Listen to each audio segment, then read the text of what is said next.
Hi, good evening. I am presenting my research over here. First of all, I would like to thank everybody who's listening to my presentation. And after that, I would like to thank Dr. Anne Ruth, who has really helped me to shape up my behavior of learning.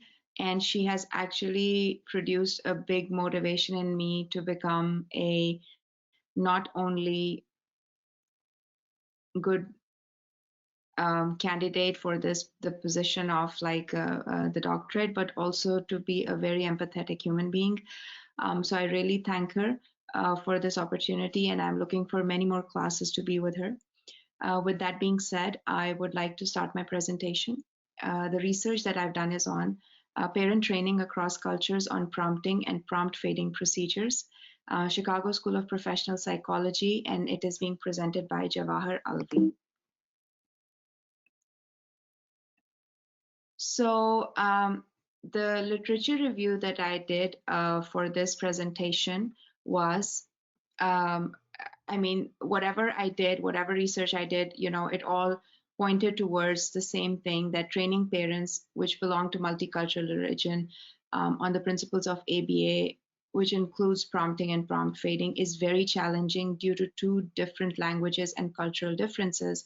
And what I've seen is, because I've worked globally, that this is such a challenging thing that goes across for all countries and all cultural backgrounds, because some things that we over here in America think as a prompt is not a prompt for other cultures. But when those cultures and people from those countries they move into USA, they have a really hard time. So I thought that this was a really neat topic. As per studies conducted, children show non-compliance that interferes with daily living tasks such as dressing, eating, toileting, or other adaptive activities. Cultural bias, parents' learning histories, religion, the way that they were brought up by their parents, and prior training play a huge role in this certain area of deficits. And this is so true for all of us, because when I look at my self a long time ago, and when I had moved to the United States of America, at that time, I was a new parent. My daughter was 3 months old. And at that time, there were a lot of things that I was doing, which was a part of my um, learning history and my religion and my culture. But as a behavior analyst, when I look back at them, um, they were not correct as per the science of behavior. So when you see a first generation person moving into a new country, um, a lot of training is needed, and especially when you have a child with autism and other special needs. So, as research was done in the Middle East region, it was seen that there is a high support for nuclear families by their extended family, and consequently less inclination to acquire external services. And I can totally relate with that, because that is something that I see all the time in my in Pakistan, and I've also worked in Middle East, so I've seen that over there too. That our support on our nuclear family is so high that we do not look for external services, and that is a case with a lot with my clinical settings over there too, because I do run 3 clinical settings in Pakistan, and I ran a clinical setting in Dubai and in Bahrain. So what I've seen is that there is a lot of stigma attached to the diagnosis, and as a result of which there is a really high dependency on the extended family, and so they look for that dependency within and not outside, and therefore they are not a big supporter of that. Families migrate to USA with the same preconceived notions, as the parents have a long learning history that has been shaped, and trainings need to be done to make the parents unlearn the preconceived ideas of treatment.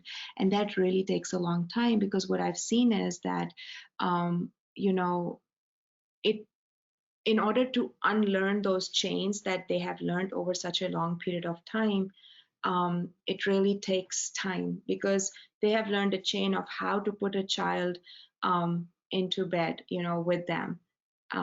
It's okay to, feed the baby and put him in bed with them, as compared to training the baby to be in the crib with them, in a crib. It's okay to feed the child with your own hand rather than, making the child independent to eat by themselves. So these are some kind of examples that I have, and I have seen so many examples that have like opened my eye to this training. Um, I have seen, parents who have done things like, putting on shoes for the child, and right now I have this issue with a lot of parents where I tell them that you have to make the child self-sufficient. And but they're like, no, no, no, we can do it for them, and they keep on doing it for them. But I keep on telling them that that's not how we do it. We have to make the child independent. So there are like multiple examples that I have in front of us, and I think a part of it is training the parents, the extended families, and also training basically the mothers. But it's really hard, because the mom, they have their baggages are full right now because they are living in the joint family systems where they have these extended families, and they just bear a lot of burden right now. It's just really really hard. And just, if the child starts crying, and it's really hard. So suppose if I tell them that they have to do an extinction procedure, they're not even able to do that because, somebody from the family is going to jump in. So just like to train them in how to like fade those prompts out is really really hard. So that's why I chose this topic, to teach them once they're here. So the research question that I had was, how does ABA parent training in prompting and prompt fading across a group of multicultural groups in Chicagoland area affect increase in frequency of parents' adherence to protocols? The method that I used was pre-assessment was done on the skill level of parent skill level in prompting. And then behavior skills training was done to teach the parents how to use prompting and prompt fading. Multiple baseline design was implemented, and then parents were asked to implement the protocols using prompting. They were trained to sign in and out when using the protocols. The independent variable over here were training the ABA skills, which were the reinforcement, prompting, prompt fading, and overcorrection, but actually it was just prompting and prompt fading. And the dependent variable was the ABA skill acquisition in parents. The participation settings and materials were, there were 3 families from different cultural backgrounds. One family was from India, one was from Palestine, and one was from Mexico. All were getting ABA services in an in-home setting. All sessions were happening at the home of the clients. Training materials were pre-assessment and post-assessment materials, and there was a procedural integrity checklist, and there were data sheets. The measurement procedures that I had used were, measurement procedures for response were rates of parental attendance to the protocols, and the response was measured by recording frequency of a parental attendance of following the protocol. A logbook was created where the parents could sign in while using the protocol and not sign in when not using the protocol. Now, I also looked at the threats to internal validity, which were history and maturation. Sessions that were conducted at the home, there were threats, they were minimized at home as well as all variables are in play. It was done in the contrived environment in a room with the sessions going on, and outside of the room in the naturalistic environment where other family members were also present. So that's where, we looked at these internal threats and validity, and we were trying to overcome them. Maturation might have taken place with the clients as they matured over the study, because I think they were getting tired of running the same protocols, and that's what I had seen with some of the, like with parents running the same protocol again and again. So I avoided this by changing the tasks that were prompted. As this would be socially specific to the situation, maturation could be avoided. Therefore, in the internal threats, I tried to avoid them. So like I would keep on changing the tasks for them every day, and that kind of helped. The protocols that I used, they looked like something, for example, I have an example over here, which was used for one of the tasks, which was which is taken from the Abel's R domain. And this is the one of the A targets, which is the reinforcer and cooperation assessment.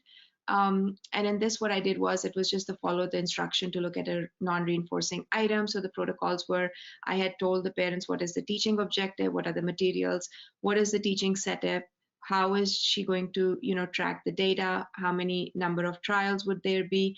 What are the teaching trials going to look like? What is the prompting hierarchy? What would be the correction procedure? So I had, named everything in there for them and how she would collect data. So this was the protocol that was used for the parents. Now, if you look at the results are right here. And what the results show is that there is it was a multiple baseline design that was used.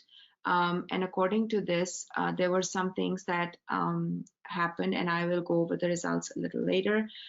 So simple frequency measure of how many times the parents used the prompting and prompt fading per day were used. The parents were supposed to sign in and sign out on sheets per day. So family 1, between 4th day and the 26th day, the family used the protocol between 1 to 3 times per day. So we're going to go back and see. And so family 1, they used it between the 4th day and the 26th day. And it was used between 1 and 3 times, and baseline was taken till the 3rd day. And then for family 2, between 7th and the 26th day, it was 2 to 3 days. So for family 2, you can see over here that it was between 7th and 26th day, and the protocol was used between 2 and 3 times. For family 3, 11th and 26th day, 1 and 3 times. So again, you can see family 3, 11th and 27th day, it was between 1 and 3 times. Okay, so post-training, parents use the protocol between 1 to 3 times per day. First family, the line was variable between 4th day and the 15th day. After that, the trend was stable. For the second family, the data was variable between 7th and 15 days, then stable between 15th and 18th day. On the 19th day, the family was not able to implement the protocol stably, and there was a change in the level for one data point on the 19th day. The reason for that was that one of the parents was traveling that day. Between 20 and 26th day, the data was stable and the protocols were used 3 times a day consistently. Family 3, the intervention started on the 11th day. There was a change in level and data were stable between 13th and 18th day. On the 19th, there was a change in the level for one data point. But between 20 and 26, the data were stable again, and the parents were using the protocols consistently 3 times a day. Now, social validity of the research was gathered by a 7-point questionnaire. So we looked at the acceptability of the male versus female therapists on the home setting, frequency with which the parents ran the protocols, helpfulness of the training for the parents was seen. Ease of running the programs taught by the trainer was looked at. It was a Likert scale. Ease of data collection was seen. Willingness of the parents to recommend this training to any other family from multicultural backgrounds was seen. Ease that parents had to use the training protocols with extended family members was also brought into the social validity questionnaire, and that was filled out by the parents. It was one other thing that was seen was that were the parents going to recommend this training to any other family from multicultural backgrounds. Limitations. What were the limitations for this study? The limitations for this study were that it was done in the home of the client. So there was a lot of variables there, due to which many variables, they couldn't be controlled. For example, the timings of the session could not be consistent for some days. The stimuli that were being used for the sessions were not consistent. Some sessions could not be recorded and the behavior contrast was seen. How was the behavior contrast seen? What was seen was that there were some days that the therapist would be there and the parents would work with the child. So according to at the time when the therapist and the parents were working with the child, the behaviors would be consistent. But when there was a non-intervention condition, the child would show some maladaptive behaviors. The future direction of this research could be to study the effect of training grandparents of the families, especially for the time that they visit the grandparents or when the grandparents come and visit the families. Another direction that the study could take is having the parents train the grandparents and other extended families. And these are the references. So I really do hope that this training made sense to all of you guys. And again, I would like to thank everybody for listening to my training, for listening to my presentation. Have a wonderful day.